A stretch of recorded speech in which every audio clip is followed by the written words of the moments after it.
What was your reaction yesterday when the deal was reached? Oh, at the federal level, long overdue. They should have done it prior to September 30th. And what I want to encourage now, it's time for everybody in Washington, D.C., the president, the House, the Senate, put America first, get a long-term solution to our budget and our debt challenges. I know the president just said today that he felt this whole thing was completely unnecessary and caused unnecessary damage. Was this in any way necessary? I don't think it was, but I'm going to put the fault at the blame of all of them, the president and the Congress. They should have acted a long time ago. We would never do this in Nebraska. I work with the legislature all the time. We meet our deadlines, we get our budget done on time, so everybody knows what's going to happen.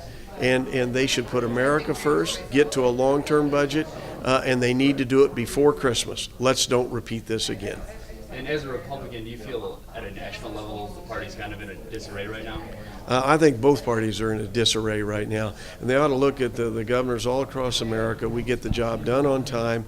We have strong opinions. We work with our legislature, but at the end of the day, we find common sense solutions, and that's what's lacking in the nation's capital right now. They kind of go to their two corners. They put on the boxing gloves, and they never talk to each other. In Nebraska, we have strong opinions. I get to hear them all the time. But at the end of the day, all of us come together for the good of Nebraska. They need to come together for the good of America. And one of the strong opinions that I've heard so much of in Nebraska is that this is just kind of kicking the can down the road. Do you think this is going to come up again in January or February? Oh, it absolutely. It's going to come up again in January, February, which is why I say it ought to be done before Christmas. They should not go on Christmas break until they get the budget done. That ought to be their goal. Okay, and I did want to talk about the Grand Island veterans situation as well. Did you get a chance to read the letters sent out yesterday from Beverchek and Lancaster? You know, I did, and I'm disappointed with the reaction from the Grand Island officials, and I say that because they've lost their focus on the most important priority.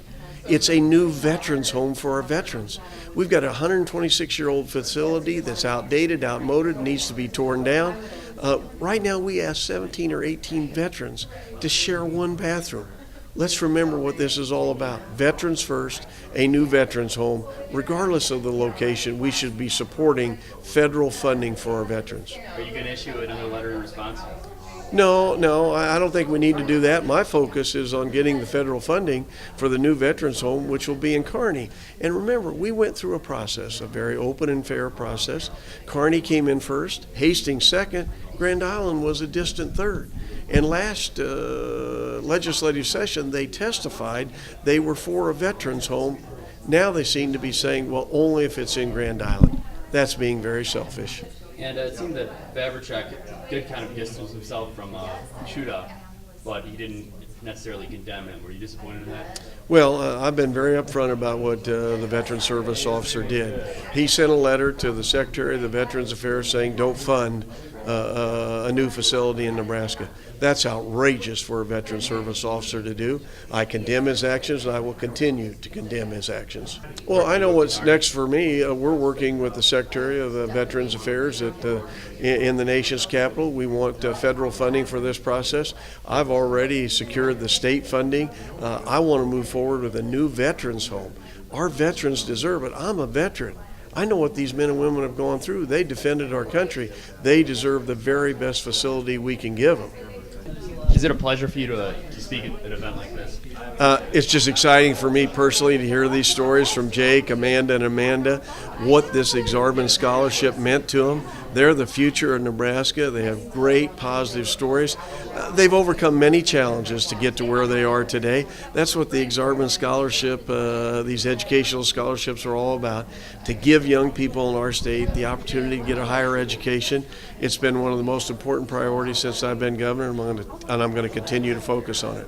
And I heard you say after one of their stories, that's what Nebraska is all about. Can you kind of elaborate on that a little bit? Well, it is what Nebraska is all about. And each one of these individuals came from a smaller community in our state.